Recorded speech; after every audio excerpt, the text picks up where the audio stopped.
안녕하세요. 하루를 여는 하늘의 귀한 양식 만나방송의 박정현 목사입니다. 12월 8번째 날 아침 여러분들과 함께 나눌 하나님의 말씀은 잠언 19장 24절의 말씀입니다. 게으른 자는 자기의 손을 그릇에 넣고서도 입으로 올리기를 괴로워하느니라. 성경은 부지런해야 된다는 것에 대해서 지속적으로 말하고 있습니다. 게으른 사람은 자기 손을 그릇에 넣는데 입으로 올리기를 괴로워한다고 했죠.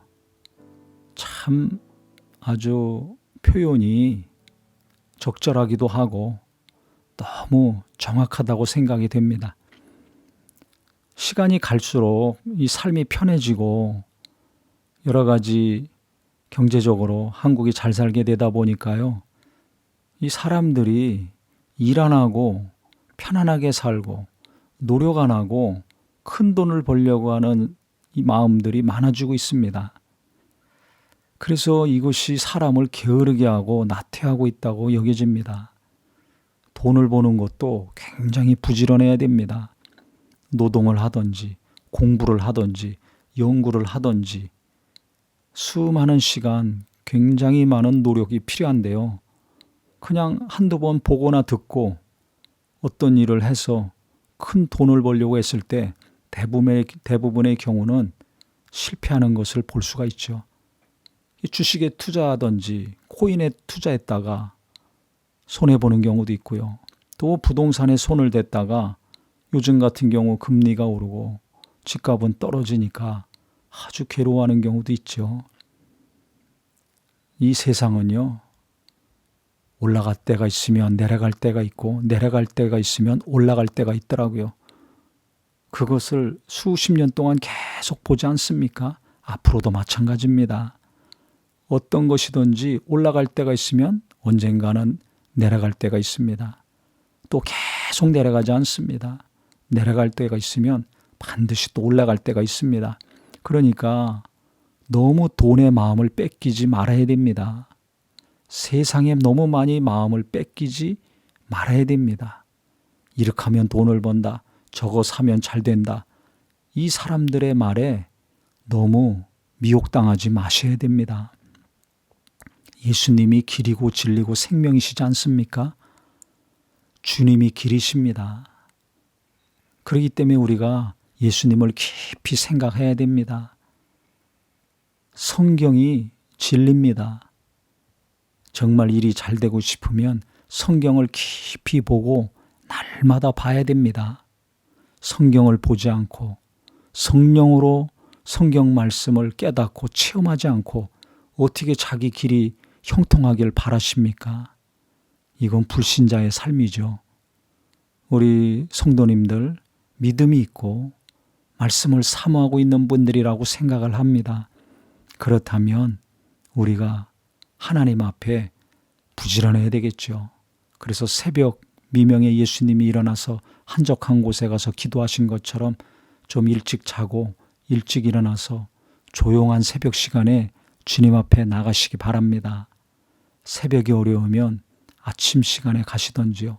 아니면 오전이건 낮이건 저녁이건 밤이건 자기 컨디션이 가장 좋을 때 가장 조용할 때 주님 앞에 나가셔서 기도하시고 성경을 꼭 보시기 바랍니다. 하나님 앞에서 주님 만나는 것이 게을러지면 다른 것은 볼 것도 없습니다. 기도 안 하고 성경 안 보는데 어떻게 하나님의 인도함을 받습니까? 다 자기 생각과 감정대로 욕심에 이끌려 하지 않겠습니까? 그러면 형통할 수가 없습니다. 그것이 만약에 잘 됐다면 자기 자랑이 되고 자기 의가 되고 자기 영광이 되니까 가만히 있어도 교만한 사람 됩니다. 이런 어리석은 길을 가실 겁니까? 저는 오늘 말씀 나하고는 상관없다라고 하지 마시고요. 나는 기도에 게을르고 있지는 않는가? 성경 보고 하나님의 인도함 받는 것에 너무 게으르지 않은가? 교회는 다니고 있는데 그것도 오래됐는데 그릇을 손에 넣고서도 입으로 올리기를 괴로워하는 것처럼 성경은 집에 몇 권씩 있는데 성경 펴고 읽는 거 이렇게 게을르게 하고 있진 않는가? 기도해야 된다는 거 뻔히 알면서도 기도 안 하고 내가 살고 있진 않는가? 우리 스스로를 잘 돌이켜 보시고요. 오늘부터라도 기도하고 성경책 열시고 보셨으면 좋겠습니다. 주일날 예배 한 번 하는 것으로 끝내지 마시고요. 핸드폰으로 설교 몇 번 듣는 것으로 만족하지 마시고 날마다 양식을 먹어야 내 육체가 살 수 있는 것처럼 오늘 필요한 말씀, 내일 필요한 말씀, 날마다 내게 주시는 말씀 공급받으시기 바랍니다. 하나님 아버지, 우리 모두가 하나님 앞에 부지런할 수 있게 하여 주시옵소서. 특별히 하루 24시간을 주셨는데 그 시간에 11조는 못한다 할지라도 날마다 시간을 정해놓고 주님께 기도하고 말씀을 읽게 하여 주시옵소서. 이스라엘 백성들 광야에서 떡으로만 살 것이 아니라 하나님 입에서 나오는 말씀으로 살아야 된다는 것을 40년 동안 훈련시키셨습니다. 우리 이 땅의 육체의 삶 날마다 하나님 말씀으로 위로받고 인도함도 받고 깨닫고 돌이키기도 하여서 주님과 함께하는 귀한 삶 되게 하여 주시옵소서. 예수님의 이름으로 기도합니다. 아멘.